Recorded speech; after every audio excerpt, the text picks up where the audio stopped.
In this video, I wanted to talk about what the Torah says regarding prophets and prophecy. This is a subject that goes beyond just people today that claim to be prophets. It relates to a wide range of practical matters beyond that. People presuming to speak on behalf of Elohim or behaviors which dangerously approach that happen frequently and often without much caution being exercised.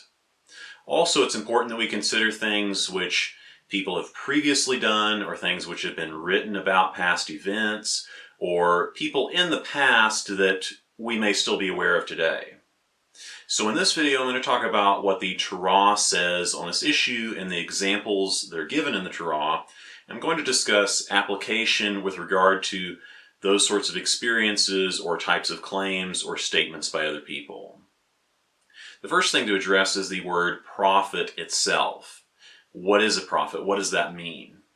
The word used in the Torah is navi, and that appears in a few different commands and other passages which we're going to get into.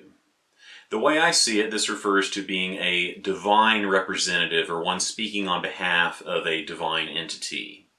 There's an interesting way this is used in Exodus 7:1, which apparently uses it in a figurative sense when describing Aaron or Aharon as being the representative or speaker on behalf of Moses. As we know, in the events leading up to the Exodus, Moses apparently did not want to speak, and Aaron tended to speak on his behalf. Moses was still the primary person chosen by Elohim to be Elohim's direct contact. So while Moses was a prophet of Elohim, Aaron was, at times, at least in some sense, acting as another intermediary or messenger on behalf of Moses. So even though this is effectively a figurative use of the word, we can see that type of interaction playing out where Aaron acted as a prophet of Moses. In the Torah, there are a number of people who are considered prophets or are said to have prophesied. Obviously, Moses was the primary one and is considered a special and unique prophet, something which is emphasized a number of times in the text. But there are also others of varying degrees of significance. Aaron is also a prophet.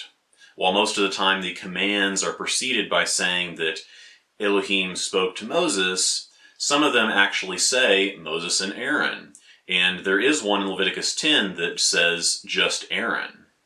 It could be debated as to what the level of the direct interaction between Elohim and Aaron was.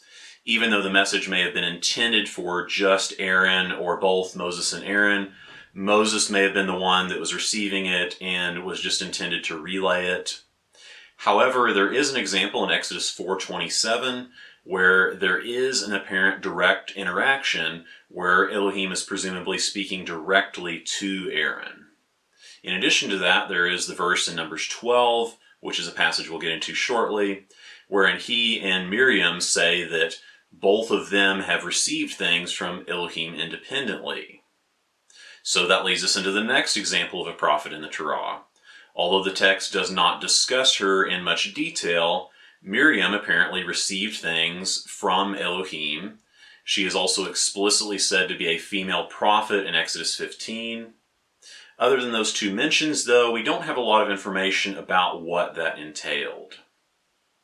In addition to some commands being spoken to both Moses and Aaron, there is a similar example where something is spoken to both Moses and to Aaron's son, Eleazar. This appears in Numbers 26:1. This was after Aaron had died and his son had taken his place. There's also the passage in Numbers 11 where it describes some of the spirit upon Moses being withdrawn and placed upon the 70 elders. Whenever that happens, it says that they prophesied. Apparently this concerned some people, but Moses responded by essentially saying that he wished everyone among the people of Elohim would be made into prophets. Beyond just saying that those people prophesied, it doesn't give much further detail. There are two other examples of this which are a little less clear or maybe a bit more controversial. One is Bezalel in Exodus 31. It says that he was filled with the spirit of Elohim, and apparently that related to his ability to do the work related to the tent of meeting.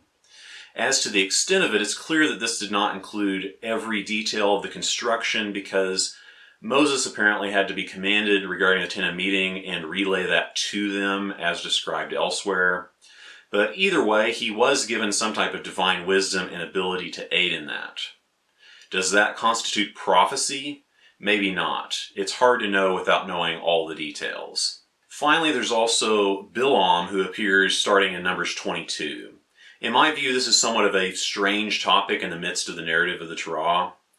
In that story, it does say that he received messages from Elohim, and it uses the name of Elohim in the process, at least at times. He also claims that he doesn't do anything without Elohim's permission, but what happens after that seems to indicate otherwise. It also says he engages in divination, which is something distinct from prophecy in terms of the law, although toward the end of his story it says that he, at least temporarily, decided to stop engaging in that. Based on the description in Numbers 24:4, apparently he would hear things, and he would see visions, and he would go into open-eyed trances of some sort.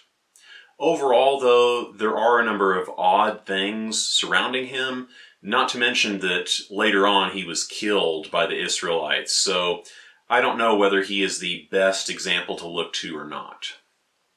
So we have Moses, Aaron, Miriam, Eleazar, and the elders, and then some other possible examples. With a few exceptions, most of these examples are not very descriptive or informative, but there are some passages and commands in the Torah which give us more information about prophets and about how we are supposed to handle such a thing, and that's what I want to get into now. In Numbers 12, there is an incident which sometimes, in my view, is extended beyond what it actually says. The passage describes Moses taking another wife, and it says that she is a woman of Cush, that she is a Cushite woman. And apparently, Aaron and Miriam did not like that. They must have disliked it so much that they started questioning Moses on some level. It says in verse 2 that they were saying that Elohim hadn't just spoken to Moses only, that he had also spoken to them, apparently as they were trying to bring Moses down in significance in their own eyes. Immediately after that, Elohim makes it clear that he did not approve of them criticizing Moses, and as a result, we get a description of what to expect from prophets, and also a description of how Moses is different. If there will be a prophet among us, that may involve visions, words, dreams, but in some ways that's very different from the interaction with Moses. He is spoken to much more directly and much more plainly. With other people, we might expect more vague symbols or more riddles, instead of only being given very direct messages, such as how the law is presented. So we can gather a few things from this incident regarding prophets and regarding the kind of interaction that might involve. I'll leave this passage here for now, but I want to return to it shortly. The next passage that I'm going to get into is Deuteronomy 18. In the video I posted last week, I went into detail about magic and divination and what might define those things. As a brief summary about divination, some practices included trying to determine the future or make supposedly divinely informed decisions by either using what amounts to random chance or by observing natural things in the environment and then using some method to interpret those things, whether it be something like the flight path of birds or the swirling of water and oil or the condition of a sheep's liver. Those are the sorts of things which are not supposed to be done, and that immediately precedes the mention of prophecy in this chapter. In fact, it arguably sets the frame for the discussion of prophecy because, starting in verse 14, it refers to the nations who are being evicted as ones that listen to those practicing divination, and it says that Elohim does not want us to do that. The passage then goes on to describe that a prophet from your midst, from your brothers, will be appointed by Elohim. Then it describes the events at Mount Horeb, and it refers to the people being afraid of the voice of Elohim and afraid of the great fire, and implicitly asking for a representative to be sent rather than having that type of direct interaction with Elohim continue. The passage continues by switching presumably from Moses speaking to Elohim speaking, presumably a quote from that time at the mountain back in Exodus 20. In the Samaritan Pentateuch version of Exodus 20, that is described in more detail, and it actually contains a similar quotation to the one we are about to look at in Deuteronomy 18. But it's not certain whether that is original or just an addition. Continuing verse 18, it says that he will appoint a prophet from the people, and that he will give him words to relay to the people. Next, it says that these words are required to be listened to and regarded. However, the passage goes on to explain some differences between true prophets and false prophets. It indicates that a false prophet might speak in the name of other Elohim, but it also indicates that a false prophet may act as if he is speaking on behalf of the true Elohim, yet he may prophesy falsely. Then the question arises, how are we supposed to know the difference? One criterion is that the person needs to be speaking on behalf of the true Elohim. The passage refers to speaking in his name, and in my personal opinion, I think that could extend into speaking on behalf or attempting to speak on behalf of him, whether the name is actually used. Also, assuming that the person is presuming to speak on his behalf, there's still the question about accuracy, and this is known in part by whether an event prophesied of comes to pass or not. If it does not come to pass, then it's clearly false, and you're not supposed to fear him. So, in that case of false prophecy, I would see that as a complete invalidation of that person. Therefore, you're not supposed to fear him at all.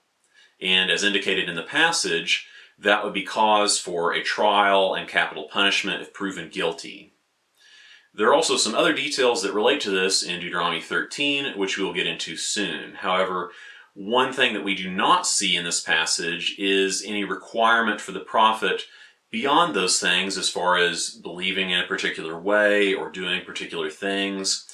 Sometimes other requirements have been claimed for such a prophet, but it's important that we do not unintentionally add to the Torah in the process of this. So what I see in this passage is a frame which contrasts a true prophet from a false prophet. It refers to a prophet, and then it talks about what the true prophet involves to some degree, and it goes on to explain in part how we are supposed to know whether such a person is speaking on behalf of Elohim or not. And then it tells us a little bit about false prophecy, one way that is defined, and what is supposed to be done as a result. So what I see here is a true prophecy and false prophecy, and what is supposed to be done in response. A different interpretation about this passage is that the chapter is only referring to one specific person. It's true that it does use the singular form of the word, so that opens it up to that view, and there are a lot of different traditions that speculate in that direction. Depending on a person's beliefs otherwise, this may be seen as obvious as to whom it might be referring to, while others may hold the view and also think that the identity of the person is less certain. To me, the passage seems to be more plainly about telling us how to discern between a true prophet and a false prophet, rather than telling us how to determine which one person is the one true prophet, and then somewhat randomly on the side talking about prophets in general at the same time. That's just my opinion. I'm not particularly invested in it or anything, but that seems to be a more plain reading of it to me. As a somewhat related point, some draw attention to the fact that it says a prophet like Moses. There are two issues surrounding that I want to discuss. The first one is fairly simple and clear. In verse 15 it says, a prophet, and then the verse says, like me, with Moses being the speaker. So take note of that, like me. And then in verse 17 it switches to quoting Elohim from a previous time apparently. And then in verse 18 it says, I shall raise, or I shall appoint, with Elohim still speaking. And then it says, a prophet like you. In my view, this is very plain and clear, but I have heard people pointing out that it says both like you and like me as some kind of proof that it's talking about a godlike human, or however one wants to frame it. That's clearly not an honest reading of the passage, though. It's very plain, and I don't think there is any real legitimate debate on that point. Just a simple reading of the passage shows that that is not right, that it is talking about Moses both times. The second aspect I wanted to address was with regard to the Moses part. So Moses is being mentioned here as being like a future prophet. As I alluded to earlier, I want to go back to Numbers 12, where it talks about how future prophets will be different from Moses.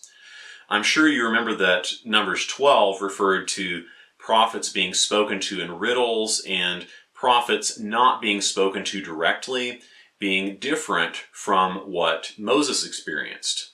So this could lead to at least two different interpretations when comparing these two passages, depending on a person's pre-existing beliefs. So, for example, if a person had the belief that there was one specific prophet referred to in Deuteronomy 18, then what is likely to be assumed is that that specific prophet may also be like Moses in the way that Numbers 12 describes Moses. On the other hand, if you don't have that view on Deuteronomy 18, then you might see it as distinguishing between true prophets and false prophets, and the prophet is going to be like Moses in that he is going to be speaking on behalf of Elohim to the people, especially at large, and instead of engaging in divination like it describes in the verse immediately before that, he is going to be receiving messages from Elohim through visions and words to deliver to the people. And then you might look at Numbers 12 and pay attention more to the part that says, paraphrased, if there's going to be a prophet, then this is how they're going to be, with there still being a distinction between being like Moses and being exactly like Moses. Once again, I don't have an overly strong opinion on that, so I thought I would bring up two different sides to that. So that's most of what I wanted to address about that chapter. And now I want to move on to the final passage about prophecy and the law, which is in Deuteronomy 13. I'm going to start in verse 1, which is actually verse 1232, depending on the numbering system that one uses. It starts off by saying we're not supposed to add to or take away from the law, but instead we're supposed to guard to do the commands. Some might view this verse as unrelated, but some might view it as setting the frame for how we are supposed to look at the following verses. Next, it talks about a prophet or one dreaming a dream rising up, and then this person is offering some kind of sign or wonder. And the next verse refers to the case when the sign or wonder actually comes to pass, and yet they are telling people to go serve other Elohim. So clearly, signs and wonders alone are not sufficient to confirm a prophet. And then it tells us that Elohim sends false prophets to test us and to see whether we truly love him or not. Is he really the number one priority? Or have we invested our heart and our being in something else, or in needing to have some other belief? And then we are told that we need to follow after him and fear him and guard his commandments and listen to him and serve him and cling to him. But that prophet is speaking falsehood regarding Elohim. It refers to seducing you from the way you were commanded to walk, and so the evil is supposed to be expelled from your midst. So we might note that the passage starts and ends by reaffirming that we are supposed to follow his commandments, and it starts out by saying we're not supposed to add to or take away from them. It also tells us that signs and wonders are not enough. Just because something seems to come to pass doesn't mean that we just throw out all other aspects of an assessment.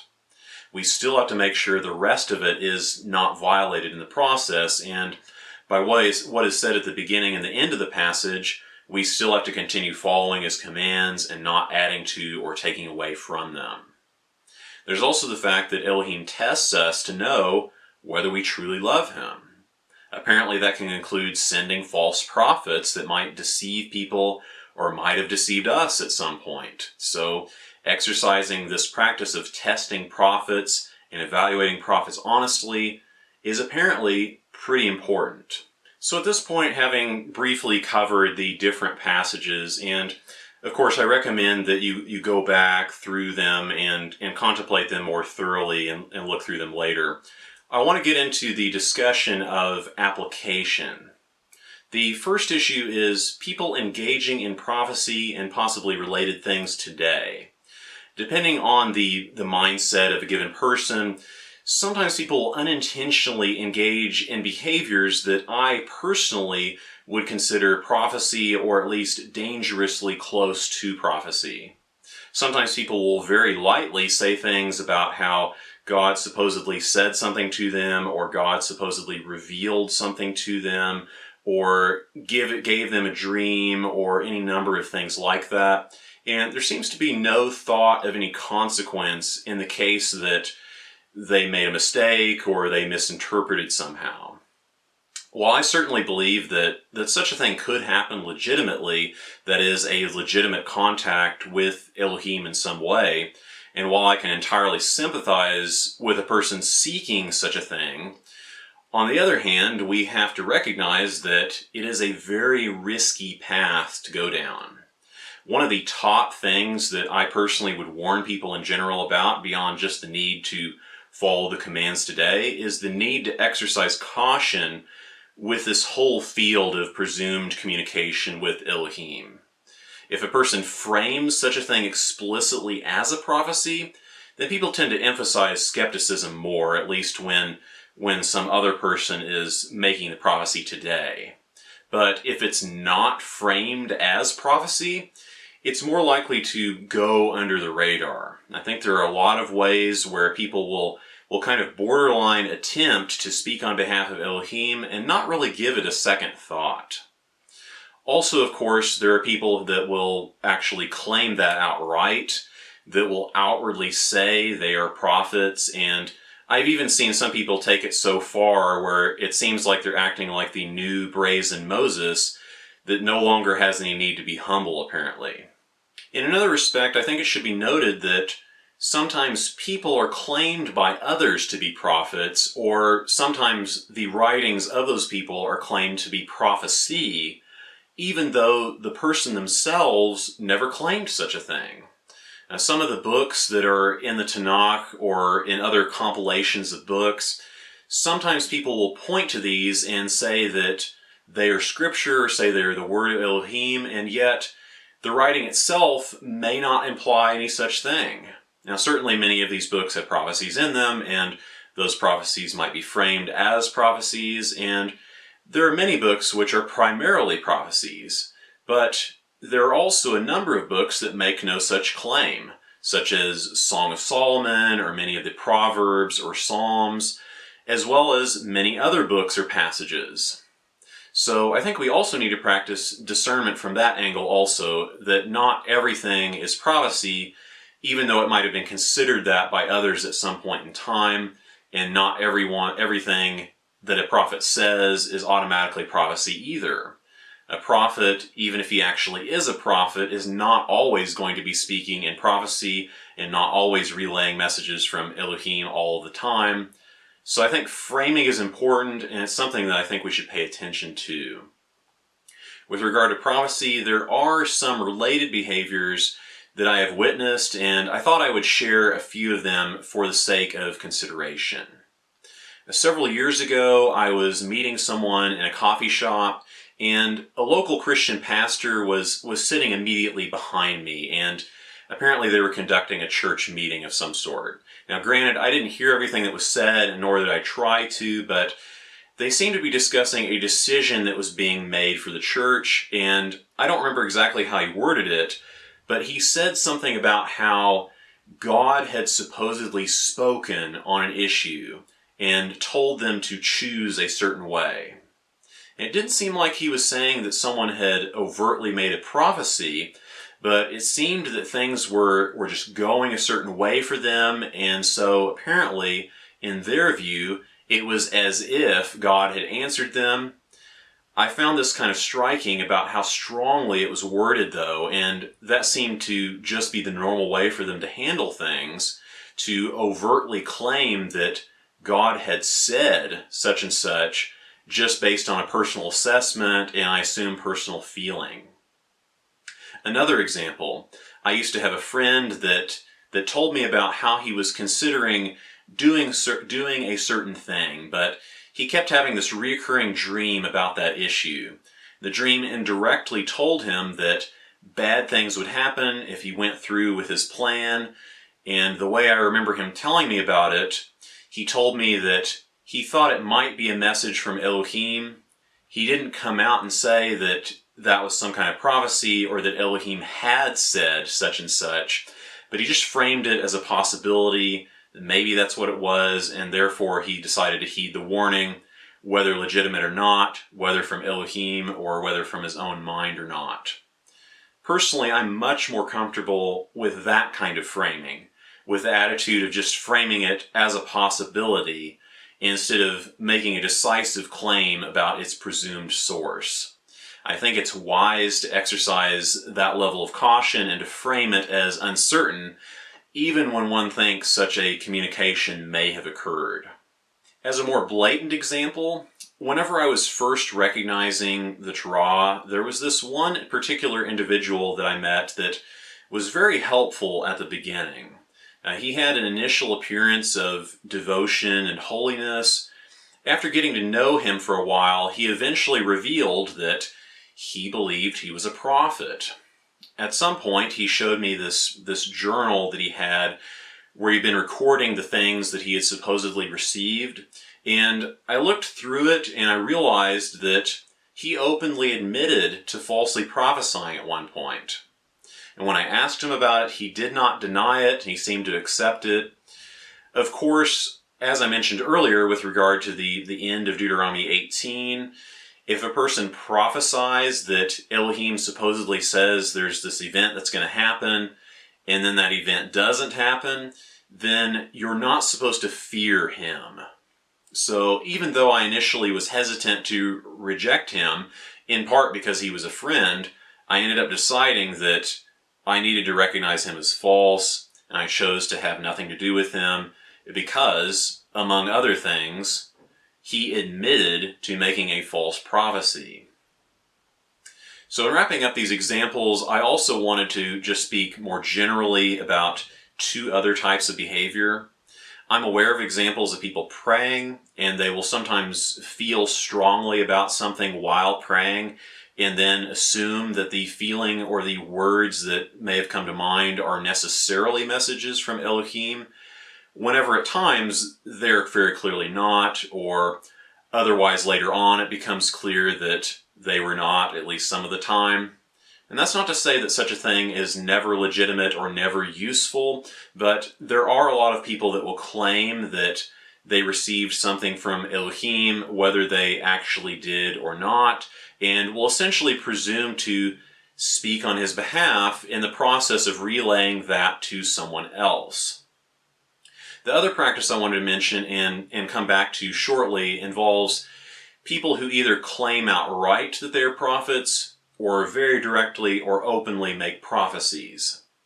And sometimes these sorts of people will gain a following, and a lot of them eventually will have this moment where they had prophesied that some specific event was going to happen at some specific time, and then it doesn't.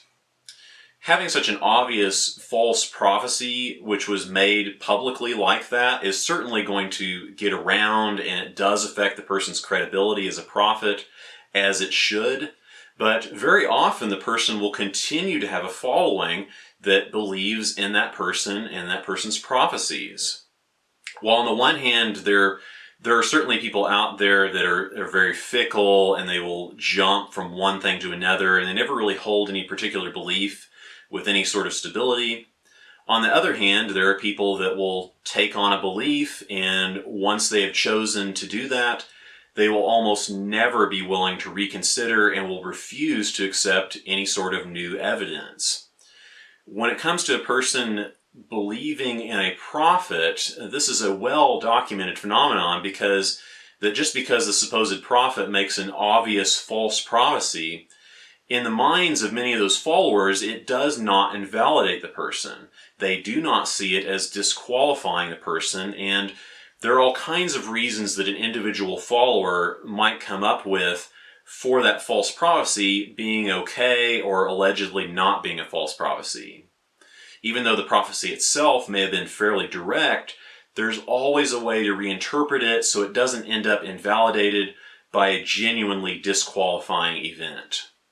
Now, of course, it's easy to see that sort of thing going on when we are outside of it and when we're thinking about it as happening to someone out there, but it becomes more complicated when we are in it. And it's certainly true that a prophecy may be made, and by its nature, it's not always 100% direct, just like we talked about in Numbers 12, when it refers to prophecies being in the form of riddles in some way. So depending on how vague the prophecy is, or depending on how much symbolism is involved or otherwise, the prophecy could actually be a true prophecy, and then the people hearing about it, or even the person receiving it who is assessing it after the fact, may have their own incorrect interpretation of what that prophecy means or what the symbols are in that prophecy. So just because their incorrect interpretation didn't come true, that wouldn't necessarily mean that the prophecy itself was invalid. And to be fair on this, if we're outside of the situation and maybe we've only heard second or third hand what was supposedly said originally, then maybe it is possible that the original prophecy actually was true, but we heard the misinterpretation and maybe jumped to conclusions based on that, rather than actually assessing what was originally said. On the other hand, in the case of a genuinely false prophecy, a prophecy that was made and then it didn't come true as prophesied, people are still going to act as if the previous thing happened. Therein lies the issue. They're going to assume that it was just their interpretation that was the problem and that the prophecy is still true regardless of what actually went on. And this might even get to the point of someone admitting that they don't know how it is still true, but somehow it must still be. And sometimes people can resort to saying that maybe the prophecy wasn't literal, maybe one specific word wasn't literal, even though there was no indication of such a thing before. And even if on the outside it looks completely unreasonable, because that excuse is so vague, the person may still hang on and use that claim to kind of suppress that troubling bit from the prophecy whenever it pops up in their mind again and again. In some cases, though, the person may be able to work out some explanation, and they may be so in it that they don't even realize that there's anything that should be bothering them about it. My personal opinion on all these examples and all the possibly related behavior is that I think we want to exercise caution in all areas related to this, whether it be how we address someone else that is claiming to have received something, or someone else outright prophesying something, or whether it would be how we handle ourselves when maybe we think something along those lines happened to us and we have the desire to share such a thing. While I do believe that prophets can or otherwise do exist today, obviously the vast majority of the people that claim those sorts of things are false. It's simply not possible, no matter how confident they may be, that anywhere near all of them are speaking truth. There are all kinds of reasons as to why a person would be motivated to say such a thing, and I would imagine that most of the people that claim those things aren't intentionally deceiving anyone. Of course, there are people that do use it to manipulate people deliberately, but there are plenty of people out there that just want that type of communication with Elohim, and they simply may not be mindful of the need to be cautious about these sorts of things. Claiming to speak on behalf of Elohim, claiming to report what he supposedly said to us, is a very serious matter, and the punishment associated in the law with getting it wrong should make that clear. So with the consideration of being cautious, I want us to also consider one way that might relate with addressing other people claiming to be prophets. One factor that does come into play is the issue of faith and belief. If a person believes in anything in the Tanakh or in the Protestant Christian Bible or something along those lines, on some level it's always going to have to come back to the Torah, because the Torah is the basis for any of those sorts of things being credible at all.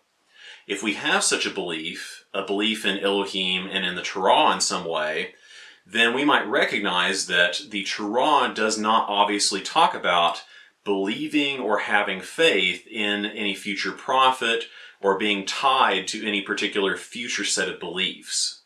It does say there will be future prophets, whether we look at the passages in Deuteronomy or whether we consider the Samaritan Pentateuch version of Exodus 20 or otherwise, there will be future prophets that come after the Torah and they're supposed to be listened to.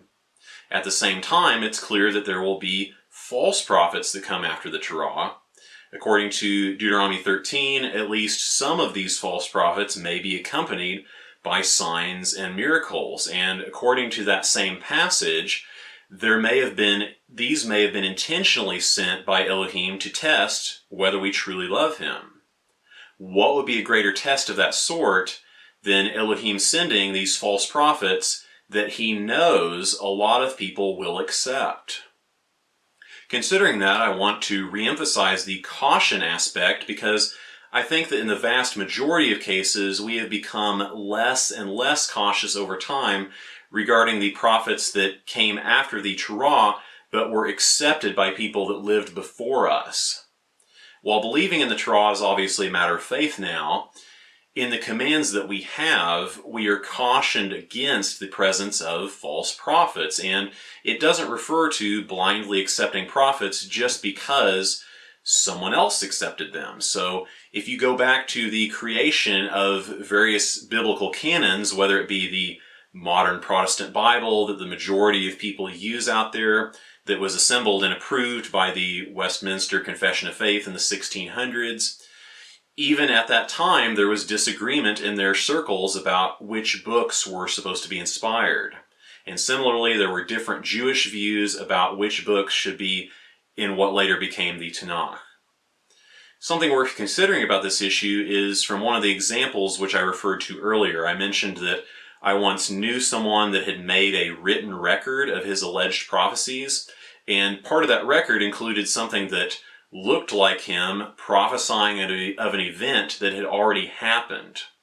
And while I wasn't around at the time, what seemed to have happened was that the event took place and then he wrote a prophecy about it, the event that had already happened. And as I mentioned, he admitted to falsely prophesying at one point. And also near the end of his time around us, he started claiming things like that he had supposedly healed someone who was thought to be dead.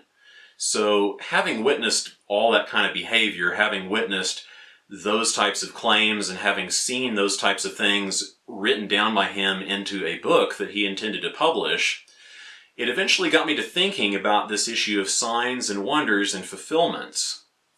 If a person didn't notice the part in his book where he admitted to falsely prophesying, or otherwise maybe that got edited out at some point, and for some reason a person was already inclined to believe that despite not actually having witnessed any of those signs, someone could take that book and say, look, this guy wrote that he performed miracles, there were clear signs and wonders that accompanied him according to this book.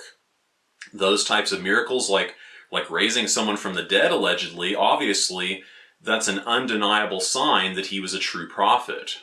And as a result, someone might consider his book as if it was scripture. And if he had lived a long enough time ago and written something like that down at that time, given the right circumstances, he might have been canonized into someone's collection of books that were considered scripture.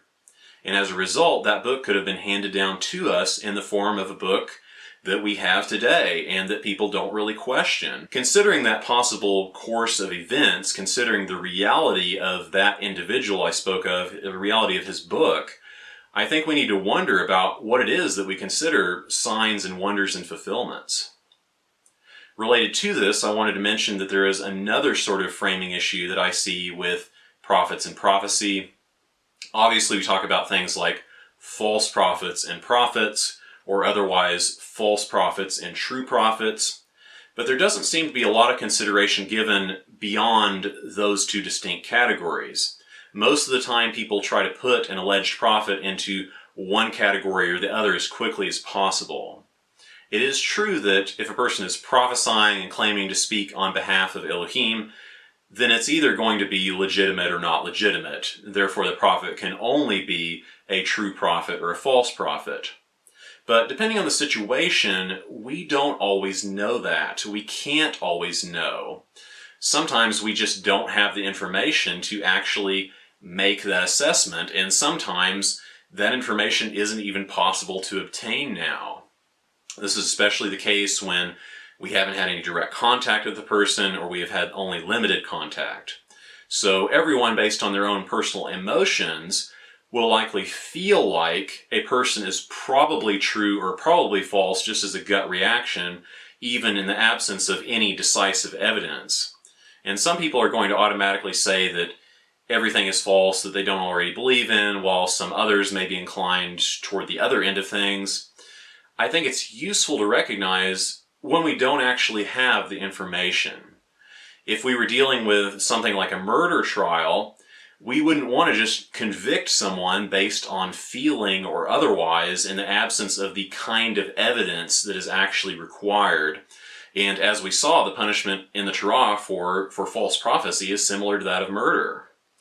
On the other hand, we also saw incorrectly assuming a prophet to be true could result in us failing the test to see whether we truly love Elohim. With this theme of caution that I personally have been suggesting, I think part of that is recognizing uncertainty and recognizing when more information is needed.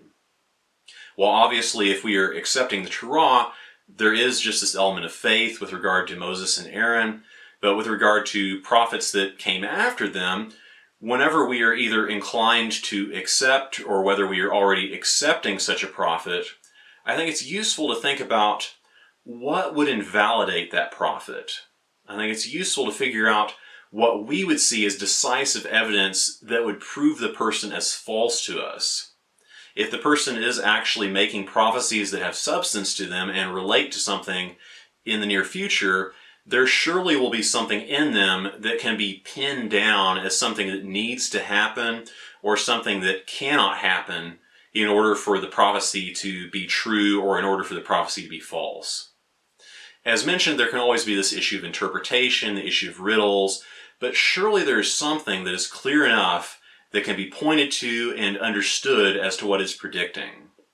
As a result, we could imagine an event or course of events that would invalidate such a prediction, even if otherwise we had been inclined to think the prophet was true.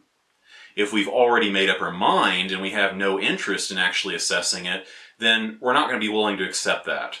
Not only are we not going to see a need for it, but we're also not going to be able to think of a way to test the person, and our mind is probably already going to jump automatically to the reasons why we believe that prophet, rather than allowing us to be open to testing them. Any attempt at pinning something down like that will be nullified through reinterpreting the prophecy or using some type of similar reasoning. So I think it's useful to contemplate, whenever we're thinking about a prophet possibly being true, what is it that would show us otherwise? Throughout this video, we considered the presence of different prophets in the Torah in addition to Moses. We also looked at many of the different passages and commands which referred to prophets and prophecy, and then we considered what the implication of those commands might be. And then I went into different examples of prophecy or borderline behavior, such as people claiming that Elohim spoke to them in one way or another through emotions, words, visions, or dreams. And I insisted that we try to approach that with caution in how we share such an experience. And also we considered the other side of it as far as other people claiming those experiences or outright claiming a prophecy. And we considered the example of the man that I knew that wrote an account of his alleged prophecies and his alleged signs. And then we thought about the implications of that. And we thought about the issue of prophets who were after Moses, but before our time, that have historically been considered prophets. Clearly the issue of prophecy goes beyond just someone coming along today and claiming to be a prophet. It can permeate many aspects of our belief and our practice. And with all of this, I recommend we proceed with serious contemplation and caution.